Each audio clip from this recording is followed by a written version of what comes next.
Hi friends, Assalamu alaikum. Welcome to A to Z Tailor. இன்னைக்கு நம்ம சேனல்ல 36 princess blouse வந்துட்டு எப்படி கட் பண்றது சொல்லிட்டு பார்க்கலாம். ஃபர்ஸ்ட் நம்ம princess blouse வந்து நம்ம கட் பண்ணும்போது நம்ம டைரக்ட்டா நம்ம கிளாத்ல வந்துட்டு கட் பண்ண கூடாது. ஒரு பேப்பர் கட்டிங் வந்துட்டு போட்டுட்டு அதுக்கு அப்புறமேட்டு தான் நம்ம வந்துட்டு அந்த கிளாத்ல வந்துட்டு நம்ம போட்டு கட் பண்ணனும். அப்பதான் நமக்கு blouse தச்சு போடும்போது அந்த ஷேப் எல்லாமே வந்துட்டு கரெக்ட்டா இருக்கும். நம்ம துணியிலே வந்துட்டு ஃபர்ஸ்ட் நம்ம கட் பண்ணிட்டோம் அப்படினா நம்ம சென்டர்ல நம்ம பிடிக்கும்போதெல்லாம் வந்துட்டு துணி ரொம்ப கம்மியாயிரும். நம்ம தச்சு போடும்போது ரொம்ப டைட்டா போட முடியாது. ஃபர்ஸ்ட் நம்ம இந்த மாதிரி ஒரு நியூஸ் பேப்பர் ஏதாவது நீங்க வந்துட்டு எடுத்துக்கோங்க. அதை இந்த மாதிரி டபுளா மடிச்சு போட்டுக்கோங்க. போட்டதுக்கு அப்புறமேட்டு நமக்கு ப்ளவுஸுக்கு நமக்கு என்ன ஹைட் வேணுமோ அந்த அலவன்ஸ் மட்டும் நீங்க மார்க் பண்ணிட்டு அந்த கட்டிங் ஒண்ணி நீங்க எடுத்துக்கோங்க. மீதி பேப்பர்லாம் வந்துட்டு தூர போட்டுருங்க. இப்போ நம்ம ப்ளவுஸ் உடைய ஃபுல் லெந்த் 14.5 இன்ச். இப்போ அத மட்டும் நான் மார்க் பண்ணிட்டு நான் கட் பண்ணி எடுத்துக்க போறேன். கரெக்டான அளவுஸ் வந்து நம்ம மார்க் பண்ணிட்டு எக்ஸ்ட்ரா 1 இன்ச் கீழ வந்துட்டு நம்ம மடிச்சு தப்போம் இல்லையா அதுக்கும் வந்துட்டு இதிலே நம்ம மார்க் பண்ணிக்கணும். பண்ணதுக்கு அப்புறமேட்டு நம்ம கட் பண்ணி எடுத்துட்டு அதுக்கு அப்புறம் நம்ம மார்க் பண்ணி நம்ம கட் பண்றதுக்கு நமக்கு ரொம்பவே ஈஸியா இருக்கும். எப்பவுமே வந்துட்டு நம்ம princess கட்டிங் போடும்போது பேப்பர்ல வந்துட்டு மறந்துடாம நீங்க கட்டிங் போட்டுட்டு அதுக்கு அப்புறம் நீங்க துணியில வந்துட்டு கட் பண்ணிட்டு நீங்க ஸ்டிச்சிங் பண்ணி போட்டு பாருங்க. அளவு எல்லாமே சூப்பரா பெர்ஃபெக்ட்டா இருக்கும். இப்போ நம்ம வந்துட்டு நெக் உடைய ஓபன் இருக்குல அங்க வந்துட்டு கரெக்ட்டா 2.5 இன்ச் நீங்க வந்துட்டு மார்க் பண்ணுங்க. இந்த மாதிரி மார்க் பண்ணும்போது கரெக்ட்டா இருக்கும். அதுக்கு அப்புறம் ஷோல்டர் எப்பவும் போல 3 இன்ச்சஸ் தான் அது வந்துட்டு நம்ம மார்க் பண்ணிக்கலாம். ஃபர்ஸ்ட் எடுக்கும் நெக் உடைய ஓபன் பண்ணனும். அதுக்கு அப்புறம் ஷோல்டர் வந்துட்டு பண்ணனும். அதுக்கு அப்புறமா அந்த ஆர்மல் லெந்த் இருக்கு இல்லையா அது வந்துட்டு நம்ம பண்ணனும். ஆர்மல் லெந்த் வந்துட்டு எனக்கு 36 வரனால 6 ஆல டிவைட் பண்ணா எனக்கு 6 இன்ச் வந்திருக்கு. அதான் 6 இன்ச் வந்திருக்கு. நான் அத வந்துட்டு நான் மார்க் பண்ணிக்கிறேன். மார்க் பண்ணதோட அதோட நம்ம ஸ்கேல் வச்சு நம்ம இது மாதிரி கோடு போட்டுக்கலாம். நம்ம மார்க் பண்ணோனே கையோட வந்துட்டு நம்ம அந்த மாதிரி கோடு போட்டு வச்சுக்கிட்டோம் அப்படினா நமக்கு அலவன்ஸ் கரெக்ட்டா தெரியும். ஏன்னா துணியை விட நம்ம பேப்பர் கட்டிங் போடும்போது அந்த லெட்டர்ஸ்ல நம்ம மார்க் பண்ணும்போது கொஞ்சம் மாறிரும். அதுக்காக தான் நம்ம மார்க் பண்ணும்போதே நம்ம அந்த மாதிரி கோடு போட்டு வச்சுக்கோங்க. நம்மளுடைய பாடி சுற்றளவு 9 இன்ச் அதையும் வந்துட்டு நான் மார்க் பண்ணிக்கிறேன். எக்ஸ்ட்ரா வந்து நான் 1.5 இன்ச் வந்து நான் மார்க் பண்ணிக்கிறேன். சீம் அலவன்ஸ் சொல்லுவோம் இல்லையா அதை வந்து நான் மார்க் பண்ணிக்கிறேன். அதுக்கு அப்புறம் ஆர்மல் வந்து நம்ம அந்த கர்வ் வந்து நம்ம வரையணும் இல்லையா அந்த வளைவு அதுக்கு வந்துட்டு நான் 1 இன்ச் வரைக்கும் நான் வந்துட்டு கொடுத்துக்கிறேன். 1.5 இன்ச் அந்த மாதிரிலாம் கொடுத்தோம் அப்படினா ரொம்ப வந்துட்டு ஆர்மல்ல லூஸ் விழும். 1ல இருந்து 1.25 கொடுத்துக்கிட்டீங்க அப்படினா ஆர்மல் வந்துட்டு எக்ஸ்ட்ரா துணி வராது பெர்ஃபெக்ட்டா இருக்கும்.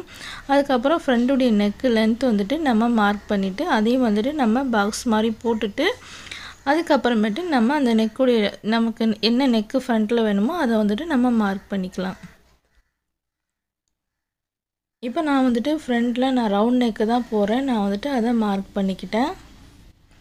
இப்போ நெக் உடைய ஓபன் இருக்கு இல்லையா அங்க வந்துட்டு நான் 2.5 இன்ச் நான் கொடுத்திருக்கேன். அதே மாதிரி ஷோல்டருக்கு வந்து நான் 3 இன்ச் கொடுத்திருக்கேன். ஆர்மலுக்கு நான் வந்துட்டு லெந்த் வந்துட்டு 6 இன்ச் கொடுத்திருக்கேன். பாடி சுற்றளவு 9 இன்ச்சும் எக்ஸ்ட்ரா வந்து நான் 1.5 இன்ச் சீம் அலவன்ஸ் இருக்கு இல்லையா அதுக்கு வந்துட்டு நான் 1.5 இன்ச் நான் வந்துட்டு கொடுத்திருக்கேன். இதெல்லாம் வந்து நம்ம மார்க் பண்ணியாச்சு. இப்போ நெக் ஓபன் இருக்குல அது பக்கத்துல நம்ம இந்த மாதிரி 1 இன்ச் அளவுக்கு நீங்க மார்க் பண்ணிக்கோங்க. பண்ணிட்டு அங்க இருந்து கரெக்ட்டா ஸ்ட்ரைட்டா இன்ச் டேப் வச்சிட்டு நீங்க வந்துட்டு ப்ளவுஸ் உடைய அந்த சென்டர் டாட் இருக்கு இல்லையா அந்த ஹைட் வந்துட்டு நீங்க 9 இன்ச் வந்துட்டு நீங்க மார்க் பண்ணுங்க. 9 வைக்கலாம் இல்லனா 10 வைக்கலாம். இந்த ப்ளவுஸ்க்கு வந்துட்டு கரெக்ட்டா 9 இருந்தது. நான் வந்துட்டு அதையே நான் மார்க் பண்ணிக்கிட்டேன். இப்போ நம்ம மார்க் பண்ணதுக்கு அப்புறமேட்டு அங்கேயும் நம்ம அந்த மாதிரி ஸ்கேல்ல வச்சிட்டு நீங்க கோடு போட்டுக்கோங்க. அந்த இடத்துல நான் 9 இன்ச் வந்துட்டு நான் மார்க் பண்ணியிருக்கேன். அதுக்கு அப்புறம் ஐபெட் இருக்குல அந்த சைடுல இருந்து நம்ம 4 இன்ச் வரைக்கும் நம்ம வந்துட்டு மார்க் பண்ணிக்கணும். அத வச்சிட்டோம் அப்படினா நமக்கு அந்த சென்டர் பாயிண்ட் வந்துட்டு நமக்கு கிடைச்சிரும். நல்லா கவனிச்சு பாருங்க. ஐபெட்டி சைடு நான் 4 இன்ச் மார்க் பண்ணிருக்கேன். ஷோல்டர்ல இருந்து கீழ வரைக்கும் நான் 9 இன்ச் வந்துட்டு நான் மார்க் பண்ணிருக்கேன். இது ரெண்டையும் வந்துட்டு ஈக்குவல் பண்ற இடத்துல தான் நம்ம வந்துட்டு அந்த சென்டர் பாயிண்ட் இருக்கு இல்லையா அந்த நிப்பல் பாயிண்ட் சொல்வாங்கல அந்த பாயிண்ட் வந்துட்டு நான் கண்டுபிடிச்சிருக்கேன்.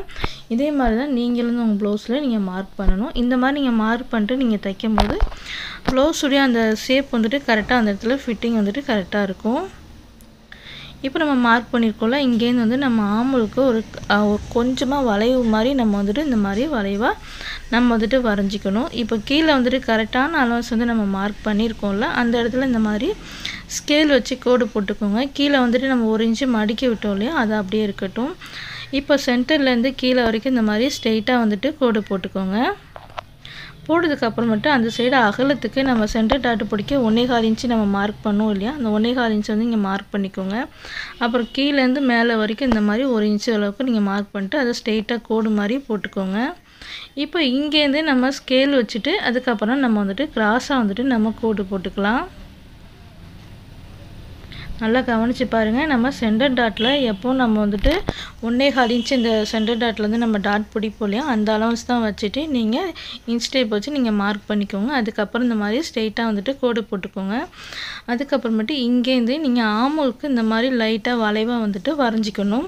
இப்போ சென்டரில் வந்து நமக்கு ஷார்ப்பாக இருக்குது இல்லையா, அந்த மாதிரி வந்துட்டு அந்த இடத்துல இருக்கக்கூடாது. அது கொஞ்சம் வளைவாக வந்துட்டு நீங்கள் அட்ஜஸ்ட் பண்ணி கொண்டுட்டு வரணும். நம்ம வளைவை அட்ஜஸ்ட் பண்ணி கொண்டுட்டு வரும்போதே உங்களுக்கு தெரிஞ்சிருக்கும் அந்த இடத்துல அந்த ஷேப் வந்துட்டு கரெக்டாக வந்திருக்கு பாருங்கள். அவ்வளோதான்.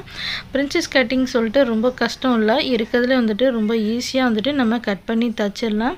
அந்த வளைவாக வரக்கூடிய இடத்துல நீங்கள் தைக்கும் போது ரொம்ப பொறுமையாக தைக்கணும். ஏன்னா ஒவ்வொரு ஊசி நூலும் நீங்கள் வந்துட்டு இறக்க போகும்போது கொஞ்சம் பொறுமையாக பார்த்து நம்ம நிதானமாக அந்த இடத்துல வளைவில் அந்த சுருக்கம் எதுவும் வராமல் பார்த்து நீங்கள் வந்துட்டு தைக்கணும். அவ்வளோதான். இப்போ நம்ம மார்க் பண்ணியிருக்கோம் இல்லையா, அதை வந்துட்டு இப்போ நம்ம அப்படியே கட் பண்ணி எடுத்துக்க போகிறோம். கட் பண்ணி எடுத்துட்டு அதுக்கப்புறம் நம்ம வந்துட்டு இதை அப்படியே துணியில் போட்டு நம்ம கட் பண்ணி எடுத்துக்க போகிறோம்.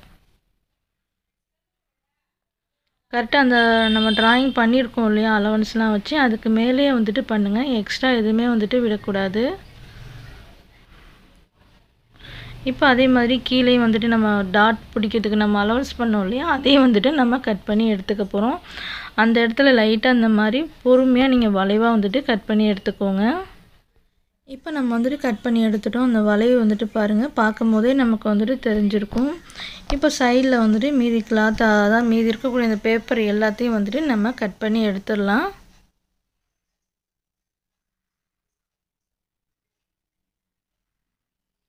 இப்போ நம்ம கழுத்து சைடு இருக்கு இல்லையா, அதையும் வந்துட்டு இப்போ நம்ம கட் பண்ணி எடுத்துக்க போகிறோம். அவ்வளோதான். பிரின்சஸ் கட் வந்துட்டு ஈஸியான முறையில் எப்படி கட் பண்ணுறது சொல்லிட்டு இன்றைக்கி நான் வந்துட்டு உங்களுக்கு சொல்லி கொடுத்துருக்கேன். இதை வந்துட்டு எப்படி இருக்குன்னு சொல்லிட்டு உங்களுடைய ஃபீட்பேக்கை வந்துட்டு என்னோடய கமெண்ட் செக்ஷனில் கண்டிப்பாக வந்துட்டு ஷேர் பண்ணிக்கோங்க. இது கூட வந்துட்டு ஒரு சப்ஸ்கிரைபர் ஒருத்தவங்க கேட்டிருந்தாங்க, பிரின்சஸ் கட் ப்ளவுஸ் வந்துட்டு போடுங்க அப்படின்னு சொல்லிட்டு. அவங்களுக்காக நான் வந்துட்டு இந்த வீடியோ நான் ஷேர் பண்ணியிருக்கேன். இப்போ பாருங்கள், நம்ம கட் பண்ணி எடுத்தாச்சு. எடுத்ததுக்கப்புறம் நீங்கள் இந்த மாதிரி எப்படி வச்சு பார்த்தாலும் ஒரு 6 இன்ச்சு 4 இன்ச்சு கூட முன்ன பின்ன வர மாதிரி காட்டும். நீங்கள் அதை வந்துட்டு பார்த்துட்டு எதுவும் யோசிக்காதீங்க, கரெக்டாக இருக்கும். இப்போ நம்ம வந்துட்டு ப்ளவுஸை எப்பவும் போல் 2ஆக வந்துட்டு மடித்து போட்டாச்சு. போட்டதுக்கப்புறம் நம்ம 2 பாதியாக மடிச்சிருக்கல அந்த இடத்துல சென்டர் பீஸ் வச்சுட்டு கப்பு மாதிரி இருக்கும்ல அந்த பீஸை வந்துட்டு நம்ம ஆப்போசிட்டில் இந்த மாதிரி கிராஸாக வைக்கணும். கொஞ்சம் தள்ளி வைக்காமல் அந்த முக்கோணமாக இருக்குல்ல சமோசா மாதிரி, அதுக்கு நேராக தான் இந்த கிராஸை வந்துட்டு வைக்கணும். அப்போ தான் நீங்கள் தச்சு போட்டோன்னே அந்த ப்ளவுஸ் வந்துட்டு அந்த ஷேப் வந்துட்டு கரெக்டாக உங்களுக்கு கிடைக்கும். லூஸாக எதுவும் இல்லாமல் தச்சு போட்டதுக்கப்புறம் கொஞ்சம் ஃபிட்டிங்காக வந்துட்டு உங்களுக்கு இருக்கும். அதே மாதிரி ஃப்ரண்ட்டில் வந்து நம்ம ஐப்பெட்டி தைக்கிறதுக்கு நம்ம ஜாயின் பண்ணுவோம் இல்லையா, அதுக்காக நம்ம வந்துட்டு 1/4 இன்ச்சு வந்துட்டு எக்ஸ்ட்ரா விட்டு தான் நம்ம மார்க் பண்ணிட்டு நம்ம கட் பண்ணணும்.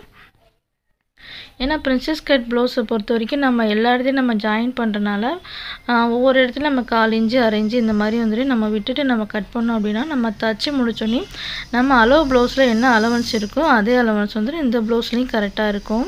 இப்போ நம்ம சென்டரில் நம்ம ஜாயின் பண்ணணும் இல்லையா, அங்கேயே வந்துட்டு நான் 1/4 இன்ச்சு விட்டுருக்கேன் பாருங்கள்.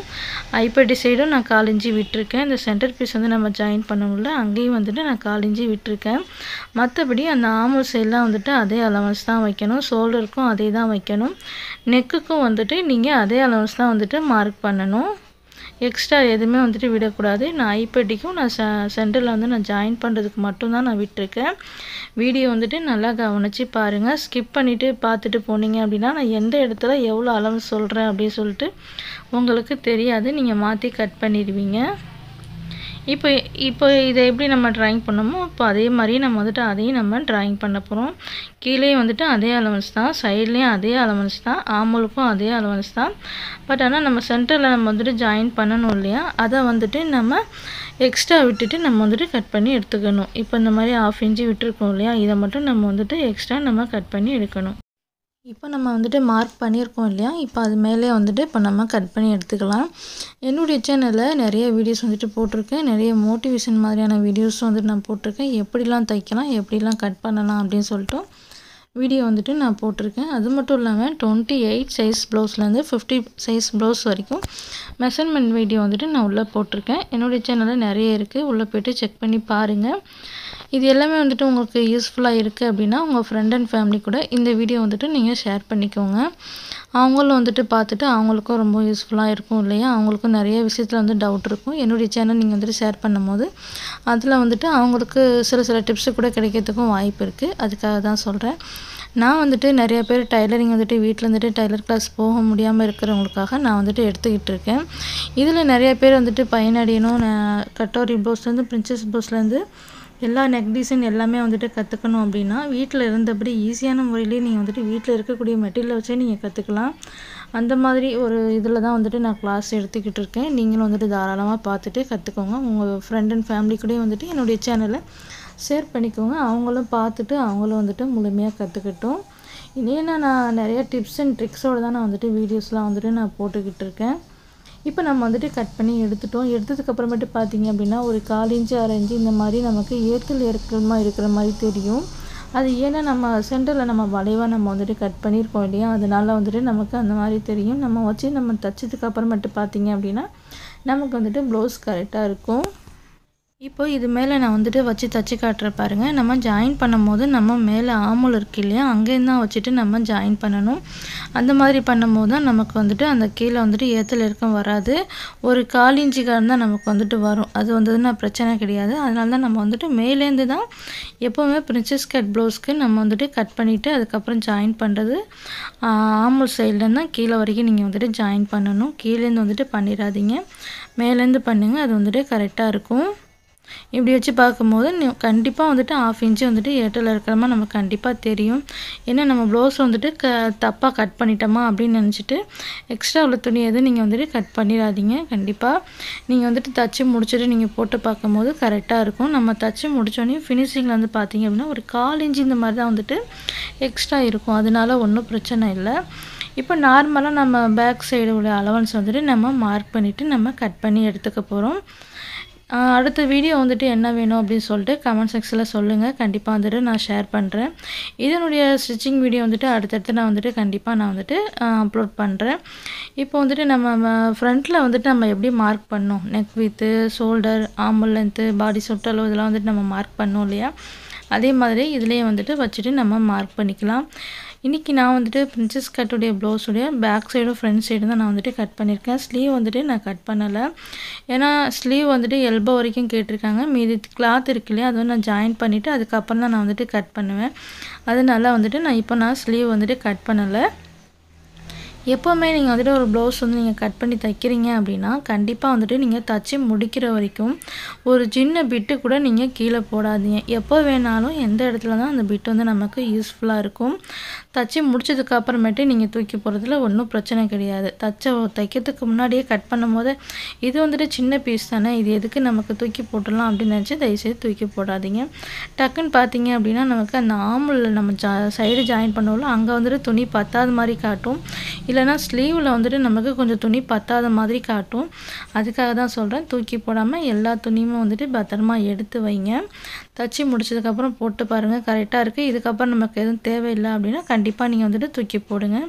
நான் வந்துட்டு என்னுடைய கஸ்டமருக்கு ப்ளவுஸ் வந்து தைக்க கொடுக்கும்போது நான் ப்ளவுஸ் வந்துட்டு கட் பண்ணிடுவேன், தச்சு முடிச்சிடுவேன். தச்சு கொடுத்து அவங்கக்கிட்ட கொடுத்துட்டு அவங்களுடைய ஃபீட்பேக்கை கேட்டதுக்கு அப்புறம் தான் அந்த துணியை வந்து நான் தூக்கி போடுவேன். ஒரு சின்னோண்டு பிஞ்ச் அளவு இருந்தால் கூட நான் அதை கூட எடுத்து வைப்பேன். ஏன்னா திடீர்னு வந்துட்டு எனக்கு ஆமுல டைட்டாக இருக்குன்னு சொல்லும்போது அங்கே துணி இல்லை கரெக்டாக இருக்குது அப்படின்னா அந்த துணி எடுத்து நான் வச்சு தச்சு கொடுத்துருவேன். அதுக்காக தான் சொல்கிறேன், துணி எதுவுமே வந்துட்டு நீங்கள் தூக்கி போடாதீங்க. கட் பண்ணி முடிஞ்சோடனே எல்லா துணியுமே சேர்த்து இதோட வச்சு நீங்கள் கரெக்டாக மடித்து வச்சுருங்க. நீங்கள் தைக்க போகும்போது ஃபுல்லாக வந்துட்டு நீங்கள் ஓப்பன் பண்ணி எடுத்துக்கோங்க. இப்போ ஸ்லீவ் லென்த்துக்கு நமக்கு துணி ரொம்ப கம்மியாக இருக்கனால நான் ஜாயின் பண்ணி தான் நான் வந்துட்டு தைக்கணும். அதனால் வந்துட்டு நான் அப்படியே எடுத்து வைக்கிறேன்.